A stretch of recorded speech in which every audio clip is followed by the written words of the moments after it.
नमस्कार दोस्तों, मैं आर्यन शर्मा और आप लोग देख रहे हैं आर्यन ऑनलाइन क्लासेस। मेरे प्यारे दोस्तों, आज की इस वीडियो में हम लोग देखने वाले हैं कक्षा 10वीं के एनसीईआरटी इतिहास का 8वां अध्याय प्रेस संस्कृति एवं राष्ट्रवाद। ये इतिहास का अंतिम अध्याय है, ठीक है। और अगर आप लोग इससे पहले जितने भी अध्याय है सभी अध्याय को आप वीडियो नहीं देखें तो जरूर देख लीजिएगा, क्योंकि आप लोग के मन में बस 10th के जो स्टूडेंट है उनको लगता है इतिहास बहुत ही ज्यादा हार्ड है, बोरिंग सब्जेक्ट है मेरे भाई, नहीं हो पा रहा है, क्योंकि लंबे लंबे अध्याय देख के विद्यार्थी सोच में पड़ जाते हैं। अगर ऐसा कुछ समस्या हो रहा है आपके साथ तो बिल्कुल आप लोग जो इस वीडियो को देख लीजिए, पूरा का पूरा अध्याय बस चुटकी में समझ में आ जाएगा, याद करने की जरूरत नहीं, कहानी की तरह आप लोग को समझ में आ जाएगा पूरा का पूरा, ठीक है। उसके बाद आप लोग वो सारे अध्याय भी देख लीजिएगा। तो आइए, इसके बाद कुछ बच्चे को डाउट रहता है सर पीडीएफ कैसे मिलेगा, तो मैं आप लोग को बता दूंगा किस प्रकार से आप लोग को पीडीएफ लेना है, ठीक है। आइए, सबसे पहले यहाँ पर देखिए प्रेस संस्कृति एवं राष्ट्रवाद। बहुत समय की पहले की बात है, उस समय जो है हम लोग के पास फोन वगैरह नहीं था, मतलब समाचार पत्र के लिए कोई भी जरिया नहीं था, ठीक है। तो अभी जो है सोशल मीडिया पे कहीं पे भी कुछ हो जाता है, मान लिया जाए अमेरिका हो या भारत के किसी भी कोने में कोई इंसान या किसी व्यक्ति की मृत्यु क्यों ना हो जाए, हम लोग को पता चल जाता है भैया यहाँ पे एक मृत्यु हो गई, इस बच्चे के साथ गलत हो गया, तो सारे समाचार पत्र हम लोग सुन लेते का सोशल मीडिया के तहत। लेकिन उस समय तो सोशल मीडिया थी नहीं, तो उस समय क्या चलता था, प्रेस मतलब क्या हो गया, समाचार पत्र चलता था, ठीक है। और ये राष्ट्रवाद जो आप लोग देख रहे हैं, राष्ट्रवाद की जो भावना है किस प्रकार प्रेस से आया, समाचार पत्र से जगह, इसकी भी कहानी बहुत अच्छी तरह से आप लोग को समझ में आ जाएगा, ठीक है। क्योंकि अगर मान लिया जाए आपका डिस्ट्रिक्ट, कोई भी डिस्ट्रिक्ट है, ठीक है, अगर दूसरे डिस्ट्रिक्ट में कुछ भी होगा, अगर फोन वगैरह बंद रहे, फोन वगैरह नहीं रहे, तो किसी को कोई कौन खबर चलेगा, नहीं चलेगा। तो इसके लिए क्या चलता है, ये प्रेस जो समाचार पत्र है, समाचार पत्र एक ऐसा जरिया है जो कहीं पे भी कुछ हो तो उसके बदले हम लोग क्या कर लेते, देख लेते, यहाँ पे ये हुआ, सरकार गलत कर रहे उस राज्य में, इस राज्य में गलत कर रहे, तो उसके ऊपर हम लोग क्या करते हैं, आंदोलन कर लेते हैं। तो राष्ट्रवाद में भी जो है ये प्रेस समाचार का बहुत बड़ा योगदान था। तो ये चीजें आप लोग को समझ में आ गई होगी। तो आइए आगे की कहानी आप लोग को बताते हैं। उससे पहले आप लोग को बताते हैं, बहुत सारे बच्चे वीडियो को देख लेते लेकिन लाइक नहीं करते हैं, ये बहुत ही बड़ी गलत बात है, क्योंकि मैंने बहुत सारे वीडियो में लाइक और चैनल सब्सक्राइब करने के लिए नहीं बोला, लेकिन आज मैं आप लोग को बोल रहा हूँ इस वीडियो को जितना हो सके आप लोग लाइक करना और दोस्तों के साथ शेयर करना, और चैनल पर नए हो अगर वीडियो अच्छी लगी तभी जाके सब्सक्राइब करना, ठीक है। तो आइए देख लेते हैं 8वां अध्याय में यहाँ पे प्रेस की कहानी आप लोग को बिल्कुल अच्छी तरह से समझ में आएगा। अब देखिए, छपाई का इतिहास जो है 105 ईस्वी में ही हुआ था, 105 ईस्वी में, जिसके आप कल्पना भी नहीं कर सकते अभी, ठीक है। अब कहाँ हुआ था, चीनी वैज्ञानिक, अब देखिए सारे चीज में तो आगे कौन रहता है, चीनी रहते हैं, मतलब चाइना जो है सारी चीज में आगे रहते हैं। तो चाइना वैज्ञानिक जो था फ्लाई लून, याद रखना है फ्लाई लून, उसने क्या किया, कपास एवं मलमल का प्रयोग कर कर कागज का आविष्कार किया। किस चीज का आविष्कार किया, कागज का आविष्कार किया। अब समाचार पत्र छपने के लिए तो कागज की जरूरत ही होगी, ऐसे तो किस चीज पे छापिएगा आप लोग, किस चीज पे लिखिएगा, कलम कॉपी पे लिख पाइएगा नहीं ना। तो आइए आगे हम आपको बताते, कलम कॉपी भी तो कागज का ही होता है मेरे भाई। तो आइए आपको बताते सबसे पहले चाइना के बारे में। तो कागज का आविष्कार किसने किया, चाइना ही ने किया। और रेशम का आविष्कार किसने किया, चाइना ही किया। और प्रतियोगिता परीक्षा जो होता है जिससे आप लोग आईएएस, डॉक्टर, इंजीनियर बनते हैं, तो प्रतियोगिता परीक्षा का जो भी शुरुआत हुआ था वो चाइना से ही हुआ था। हम लोग जो पतंग उड़ाते हैं वो उसका उड़ाने की जो कला कहाँ से आया था, चाइना से ही आया था। अब मुद्रण कला का आविष्कार जो है कहाँ से आया था, चाइना से ही आया था, ठीक है। अब देखिए मुद्रण कला क्या होती थी, ये चीज मैं आपको आगे जरूर समझाऊंगा, टेंशन नहीं लेना है, ठीक है। आइए, तो ये चीजें आप लोग समझ गए, चाइना का इतिहास, ठीक है। आगे आपको मैं बताता हूं ब्लॉक प्रिंटिंग, ठीक है। ब्लॉक प्रिंटिंग ये क्या चीज होती है, इस चीज के बारे में समझ लीजिए। स्याही से लगा हुआ, काठ से बना हुआ ब्लॉक या तख्ती, जो तख्ती होते हैं, जैसे कोई भी पेड़ का जो है क्या तख्ता काट लेते हैं, चौकी वगैरह बनाते हैं ना जी, वो तख्ती का कागज पर रखकर छापने की विधि को ब्लॉक प्रिंटिंग कहा जाता है। तब मेरे भाई आप लोग के मन में क्या आ रहा है, देखिए ये जो अभी आप लोग क्या चलते हैं, मोहर वाला चलते हैं ना, मोहर वगैरह जो है कहीं पे मारते मोहर मरा जाता है, तो ब्लॉक प्रिंटिंग भी उसी प्रकार से नीचे कागज रख के ऊपर से ठोक दिया जाता था। तो ब्लॉक प्रिंटिंग का जो है इसका ये मान लिया जी इस तरह के बिना होता था, और यहाँ पे जो लिखने का था लिख देता था और किसी भी कागज पे उसको ठोक दिया जाए तो वो छप जाता था। ठीक है, तो ब्लॉक प्रिंटिंग जो है स्याही से लगा हुआ काठ से बना हुआ ब्लॉक या तख्ती के कागज पर रखकर छापने की विधि को क्या कहते हैं, ब्लॉक प्रिंटिंग कहते हैं। जैसे शादी कार्ड वगैरह छपाते हैं ना जी, उसी तरह से। अब तो डिजिटल दुनिया हो गया। ठीक है, तो ब्लॉक प्रिंटिंग सर्वप्रथम छपाई शुरू हुआ था कहाँ से, चाइना से ही हुआ था। और कब हुआ था, 1514 ईस्वी में। और कागज की जो शुरुआत हुआ था मैंने ऊपर आपको बताया 105 ईस्वी में। ठीक है, और 514 ईस्वी में इस प्रिंटिंग का आविष्कार हुआ। अब आइए थोड़ा सा मैं आपको रेशम मार्ग के बारे में बताता हूँ। रेशम मार्ग मैंने आपको बताया था पिछले अध्याय में भी, रेशम मार्ग क्या है। ठीक है, रेशम मार्ग प्राचीन काल में चीन से भारत, मध्य एशिया एवं यूरोप को जोड़ने वाला व्यापारिक मार्ग था। इस रास्ते से जो है अधिकतर रेशम मार्ग जो था, रेशम मार्ग नाम कैसे पड़ा, रेशम मार्ग, अत्यधिक इधर से रेशम का आदान प्रदान होते रहता था। भारत की वस्तुएं चाइना भेजी जाती थी और चाइना की वस्तुएं भारत लाई जाती थी। मतलब एक देश से दूसरे देश कनेक्ट रहता था और सामान का आदान प्रदान होते रहता था। आइए आगे आप लोग को हम लेके चलते हैं मार्को पोलो के बारे में समझ लीजिए। मार्को पोलो 1295 ईस्वी में चीन से ब्लॉक प्रिंटिंग कहाँ ले गया, यूरोप ले गया। किस रास्ते से, रेशम मार्ग रास्ते से लाया। अब देखिए चाइना वाले तो वहां पे क्या किया, ये ब्लॉक प्रिंटिंग का आविष्कार कर लिया।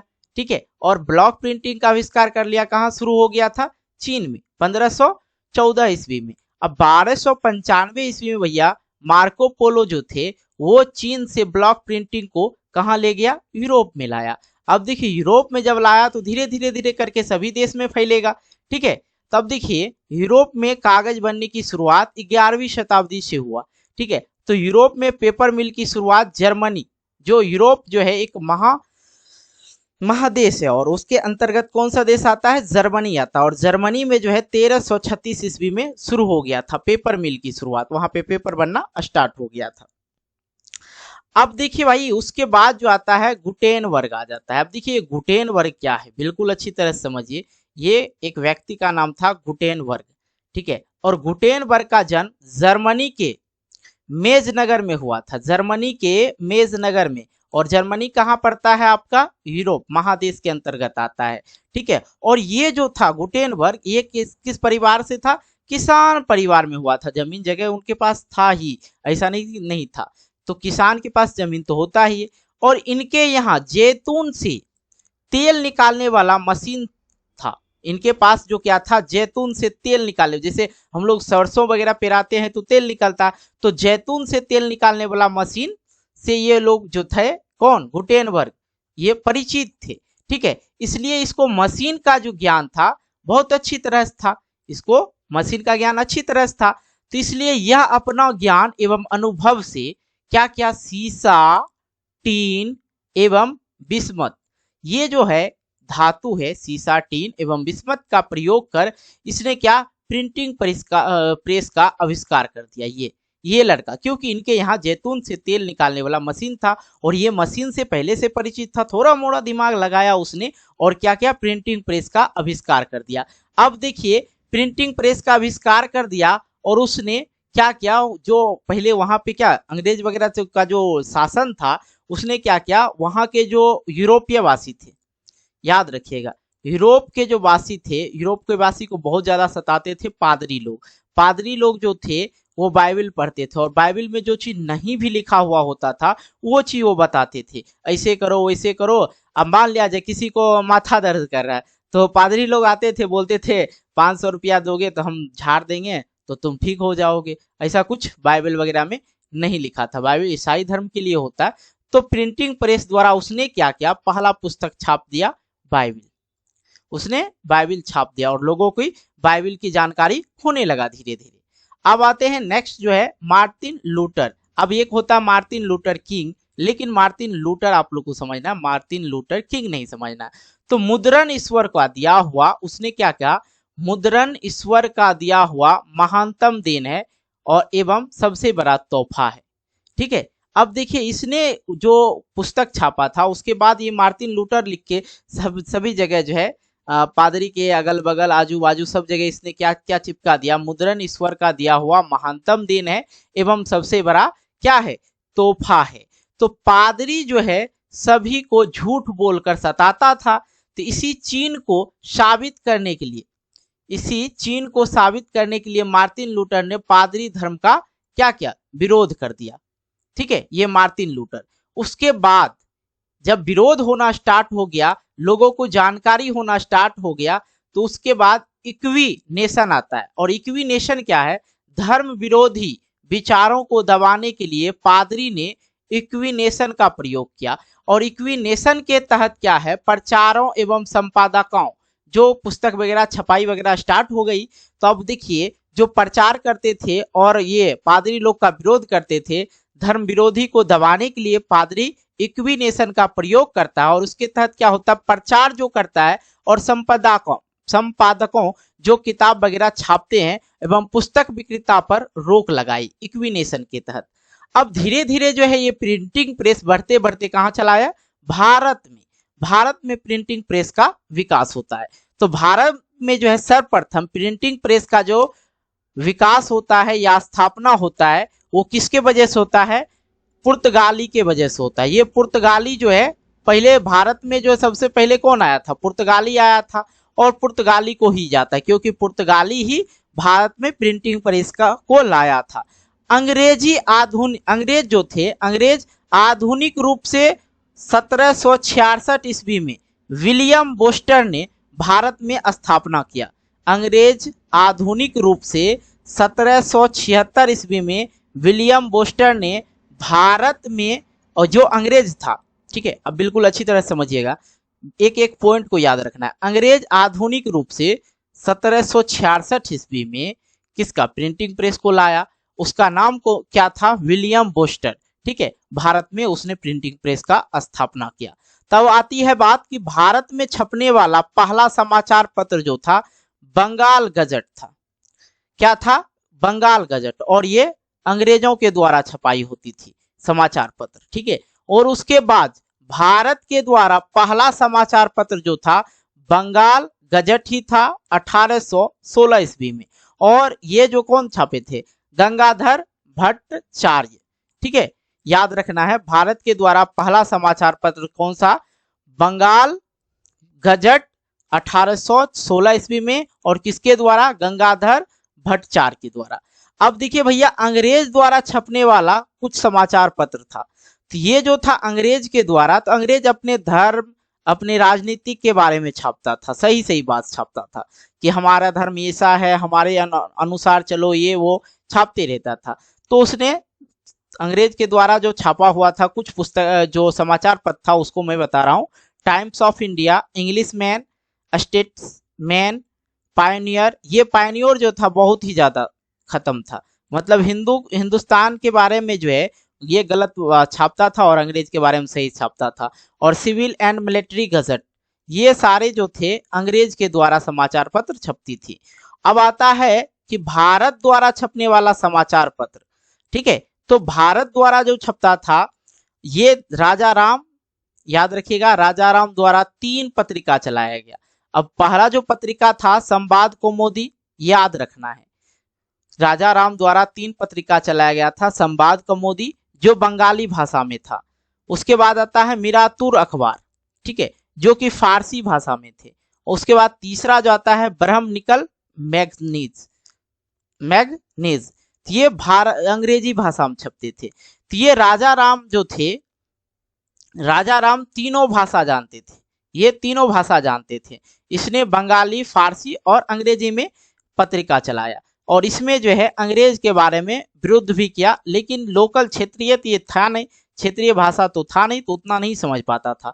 तो आगे क्या हुआ, आगे आप लोग को समझाते हैं। सत्येंद्र नाथ टैगोर एवं मनमोहन घोष, याद रखना है, सत्येंद्र नाथ टैगोर एवं मनमोहन घोष, उसने क्या छापा, कौन सा समाचार पत्र? इंडियन मिरर, जो कि उत्तरी भारत में, कहाँ पे? उत्तरी भारत में। और ये दैनिक समाचार पत्र था। क्या था? दैनिक समाचार पत्र, मतलब आज क्या हुआ इसी के बारे में, ठीक है, प्रत्येक दिन क्या क्या हो रहा उस चीज के बारे में ये छापते थे। उसके बाद आता है केशव चंद्र सेन, याद रखना है केशव चंद्र सेन, इसने सुलभ पत्रिका का थी क्या, ठीक है, पत्रिका छापा। और ये जो था बंगाली भाषा में दैनिक समाचार पत्र था, ठीक है, याद रखना है, सारी एक एक पॉइंट को आप लोग को कवर करते चलना है, ठीक है, तब बेहतर होगा।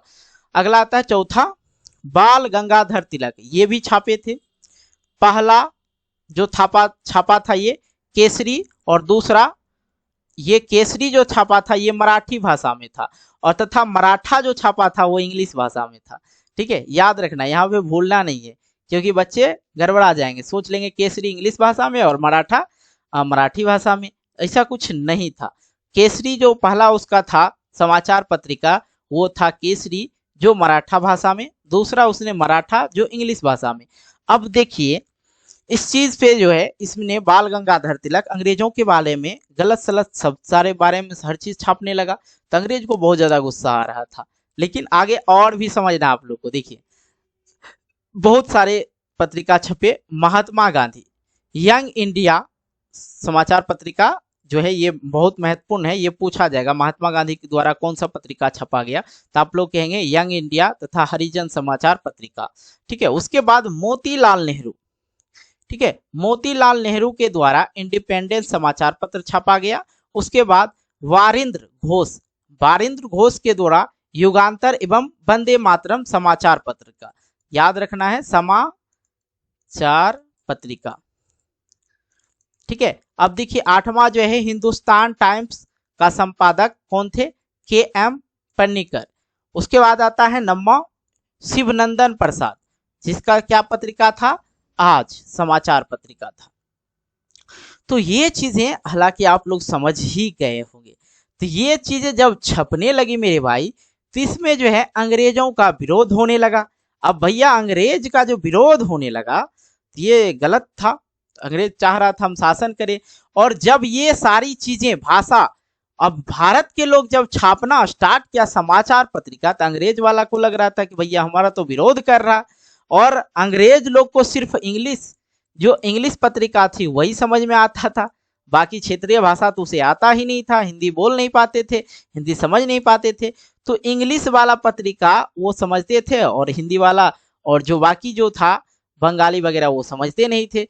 तो उसके बारे में ही गलत छापा जाता था कि ऐसे कर रहा अंग्रेज लोग, इस तरह शासन कर रहा, ऐसे कर रहा।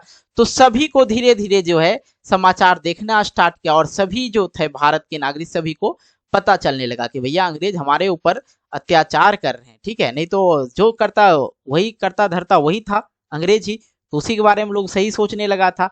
अब आता है गदर समाचार पत्रिका।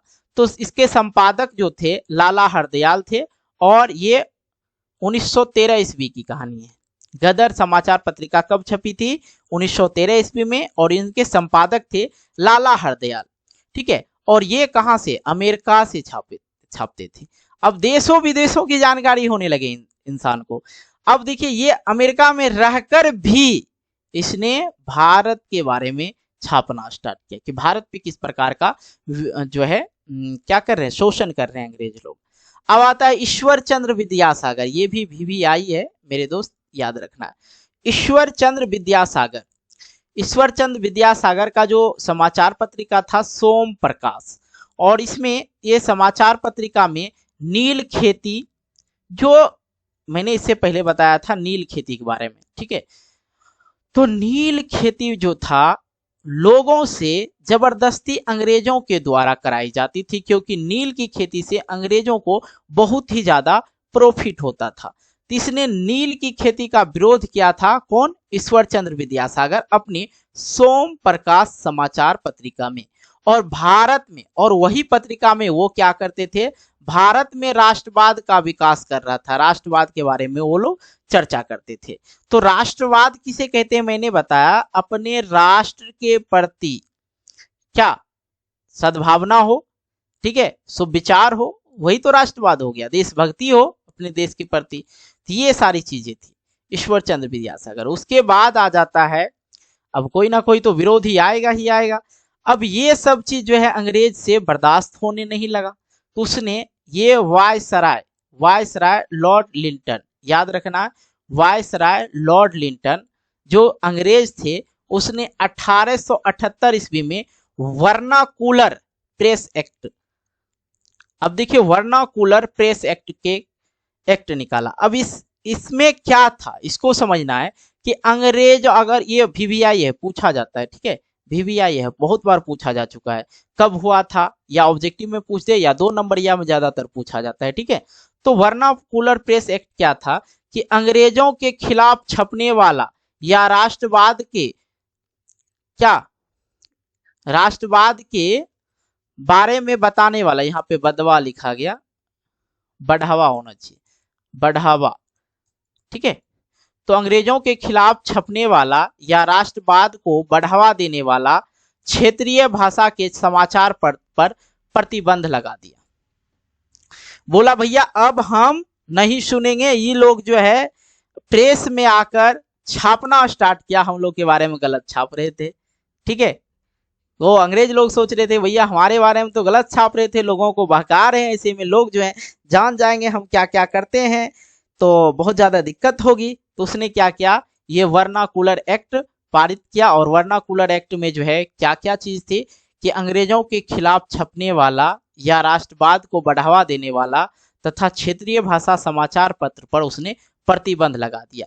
अब वो बोला कि भैया अब जो समाचार पत्र छपेगी या आप छापेंगे वो सिर्फ इंग्लिश में ही छापेंगे, कहा कि भैया तो हम तो इंग्लिश जानते हैं, तो हमें इंग्लिश की जरूरत है, ठीक है। अब क्षेत्रीय भाषा जो चलता था, क्षेत्रीय भाषा वाला सब आदमी पढ़ लेगा तो सब आदमी को पता चल जाएगा। अंग्रेज वालों को पता ही नहीं चलता था, जो क्षेत्रीय भाषा था वो समझ ही नहीं पाते थे, इसलिए क्षेत्रीय भाषा पर उसने पहले प्रतिबंध लगा दिया। और राष्ट्रवाद को बढ़ावा देने वाले पत्रिका पे भी उसने प्रतिबंध लगा दिया, नहीं छपेगा। अगर छापेगा भी तो, अगर आप अपने क्षेत्रीय भाषा में छापना चाहते हैं तो पहले आप मुझे इंग्लिश करके उस चीज को बताएंगे एक दिन पहले, उसके बाद छाप सकते हैं। ऐसा जो एक्ट था क्या, वर्नाकुलर प्रेस एक्ट। उसके बाद आता है अमृत, ये जो था ये रातों रात चेंज हो गया था, अमृतलाल बाजार पत्रिका, ठीक है। अमृतलाल बाजार पत्रिका ये बंगाली भाषा में छपती थी और रातों रात इसने क्या अपना भाषा इंग्लिश में कर लिया, ये पत्रिका अपने आप को रात भर में ही बदल लिया। अब आता है भारत प्रेस की मुक्तदाता चार्ल्स मेटकॉप, ठीक है। अब इसने आया, ये अंग्रेज ही थे, कौन थे, अंग्रेज ही थे। भारत प्रेस मुक्तदाता चार्ल्स मेटकॉप ये अंग्रेज थे। अब इसने आया और इसने बोला कि अब आप लोग को जो छापना है छापिए, कोई दिक्कत की बात नहीं है, ठीक है। तो यहां से कहानी खत्म नहीं होती, अभी और भी है, बिल्कुल अच्छी तरह समझना। तो भारतीय राष्ट्रवाद के विकास में प्रेस की जो भूमिका थी बहुत ज्यादा ही बढ़ रही थी, लोगों को जानकारी होने लगा भैया ऐसे ऐसे कांड कर रहा है हमारे साथ, ये तो हमें प्रॉब्लम दे सकती है, दिक्कत दे सकती है। तो सामाजिक क्षेत्र पर भी प्रभाव पड़ने लगा, लोगों को जानकारी होने लगा। आते हैं फिर सामाजिक क्षेत्र में जो थे, जो जो इंसान थे, समाज सुधारक थे, वो लोगों को एक एक घर जा जा तो नहीं बता सकते थे, वो प्रेस के द्वारा उन्हें अनुग्रह कर देते थे, समझा देते थे। राजनीतिक क्षेत्र पे भी प्रभाव पड़ने लगे।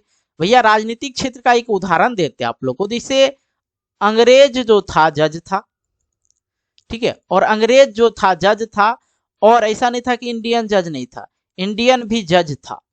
लेकिन अगर अंग्रेज को कोई भी सजा सुनानी है तो अंग्रेज जज ही सुना सकते हैं, लेकिन अगर इंडियन को किसी को सजा सुनानी है, किसी चीज के लिए दंड देना है, तो वो अंग्रेज लोग कर सकते हैं और भारतीय लोग भी कर सकते हैं, लेकिन अंग्रेज पे भारतीय लोग नहीं कर सकते हैं।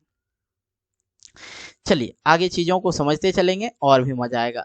ये चीजें तीनों, और आता है एक आर्थिक, ये तो मैंने भूल ही गया भैया, आर्थिक क्षेत्र पर भी ये धीरे धीरे प्रभाव होने लगा। लोगों को आभास होने लगा कि भैया हमारे साथ अंग्रेज जो है बहुत बड़ा कांड कर रहा है। कांड क्या कर रहा है, यहाँ से कपास वगैरह लेके जाता है, सूती कपड़ा वहां से बना के लाता है और उसी चीज को यहाँ पे महंगे दाम में बेचा जाता है। और हमें से काम करवा के, हमारे घर हमारे हर जगह से काम करवाते हैं, हम लोग से ही काम करवा के, और जो उत्पादित चीजें होती थी, उत्पादन होते थे भारत में, उसी चीज पे क्या करते थे वो लोग, अधिक मूल्य लेते थे। ये आर्थिक क्षेत्र पर भी धीरे धीरे प्रभाव पड़ा। ये प्रेस का ही भूमिका है, ठीक है। अन्य प्रभाव आप लोग को समझना भी जरूरत है, ताकि ये अन्य प्रभाव को आप लोग समझाते हैं आप लोग को बिल्कुल अच्छी तरह से। अब देखिए अन्य प्रभाव में मैंने बताया, अंग्रेज का शोषणकारी नीतियों का उजागर होने लगा। कब? प्रेस जब से आया और प्रेस की जानकारी होने लगी, आदमी को प्रेस पढ़ना स्टार्ट किया। अंग्रेज साम्राज्यवाद का विरोध, ठीक है। उसके बाद सामाजिक सुधार आंदोलन भी होने लगा। अंग्रेज जो गलत कर रहे थे, अंग्रेज की गलत नीतियों का विरोध करने का माध्यम मिल गया, ठीक है। और पांचवा आ जाता है शिक्षा का विकास के लिए माध्यम भी हो गया। क्या? प्रेस से सारी जानकारी होने लगा इंसान को। तो धीरे धीरे प्रेस में हर चीज छापने लगा कि भैया अंग्रेज लोग किस प्रकार से हमारे ऊपर जो है अत्याचार कर रहे हैं और किस राज्य में किस प्रकार की नीतियां चला रहे हैं, ये सारी चीजें आदमी जानने लगे। और अंग्रेज जो है बिजनेस करके किस प्रकार से हम लोग से लूट रहा है, इस चीज की भी जानकारी होने लगे। और सामाजिक सुधार आंदोलन भी जो है प्रेस एक्ट के तहत होने लगा। अब देखिए कहीं पे कोई दंगा हो जाता, फसाद हो जाता, तो पूरा कहीं पे हो, ठीक ना, भारत में कहीं पे हो, सरकार अगर गलत कर रहा, सभी जगह से खड़ा हो जाता है। अभी जैसे कि इधर हाल फिलहाल की मैं बात करूँ, टीओडी हुआ, तो टीओडी का विरोध करने लगा कौन? आर्मी लोग करने लगा। तो आर्मी लोग करने लगा तो ऐसा था कि एक ही जगह का आर्मी करने लगा। टीओडी का जो दिल्ली से लागू हुआ था, दिल्ली ये वाले करने लगा, ऐसा नहीं कि बिहार के हर एक कोने में, भारत के हर एक कोने में उसका विरोध होने लगा, ठीक है। तो ये चीजें हो गई। अगर समाचार पत्रिका नहीं रहता, अभी सोशल मीडिया नहीं रहता, तो फिर तो ये दिक्कत थी, या पेपर वगैरह नहीं रहता तो ये चीज की जानकारी नहीं हो पाती। तो धीरे धीरे जो है शिक्षा विकास के माध्यम भी प्रेस ही था, और दूसरे देश के आंदोलन के बारे में जानकारी मिलने लगा, सभी चीज के बारे में, दूसरा देश में क्या हो रहा नहीं हो रहा। और प्रेस को चौथा स्तंभ कहा जाता है। भारत का चौथा स्तंभ किसको कहा जाता है? प्रेस को कहा जाता है। ये भी चीजें याद रखना।